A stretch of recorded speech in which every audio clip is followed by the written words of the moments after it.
It is not often that divers discover an intact warplane lying on the seabed, so when it happens, it always makes the front pages of major newspapers and news on TV. But how did that rare bird end up at the bottom of the sea, not far from Žirje? The aircraft was discovered and reported by free divers who were inspecting the area in order to organize an underwater fishing competition. It was a sensational discovery, and the wreck site was quickly placed under legal protection, while all sport diving was temporarily banned until adequate protection was provided. The wreck is exceptionally well preserved, and it is in fact considered to be the best preserved Štuka found underwater so far.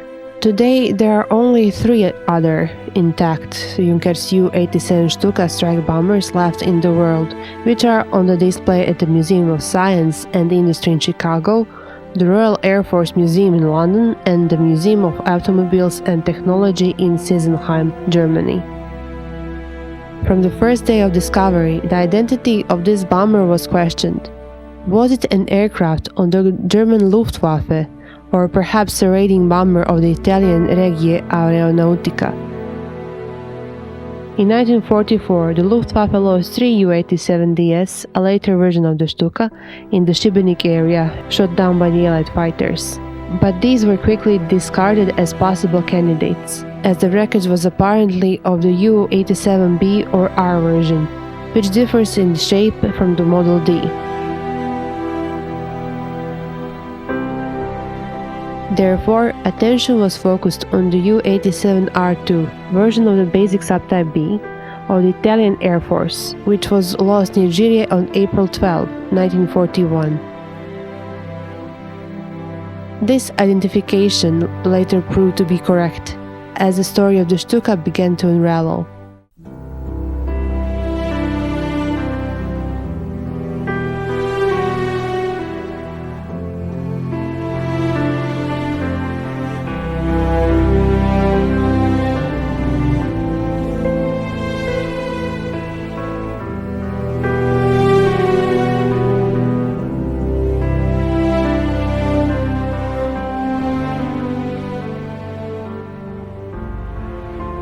The Junkers Ju-87 or Stuka, short for the German word that means strike bomber, was a German strike bomber and attack aircraft.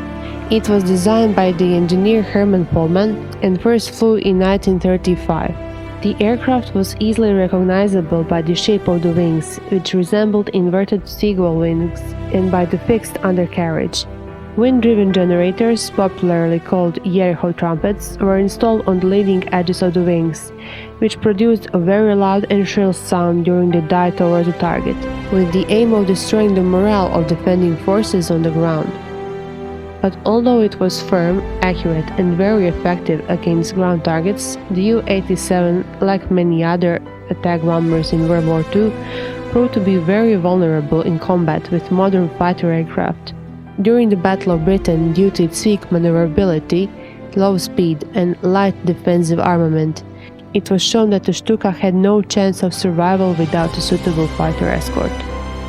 However, the Štuka continued to successfully operate after the Battle of Britain, and its value as an attack aircraft was demonstrated on battlefields such as the Balkans, North Africa, and the Mediterranean. It is estimated that from 1936 to August 1944, around 650 87 U-bombers of all versions were produced. A long-range variant of the basic Ju-87B model was also produced, known as the Ju-87R, the latter being the abbreviation for Reichweite, which means operational range. To prevent overloading, the bomb carrying capacity was often limited to one 250-kilogram bomb if the aircraft was fully fueled. The Ju-87R-2 had the same airframe as the B-2, but strengthened to withstand the stall speed of 600 km per hour. The Italian Regia Aeronautica was also equipped with Ju-87 bombers for a while. In 1939, the Italian government requested Germany to supply 100 Ju-87s.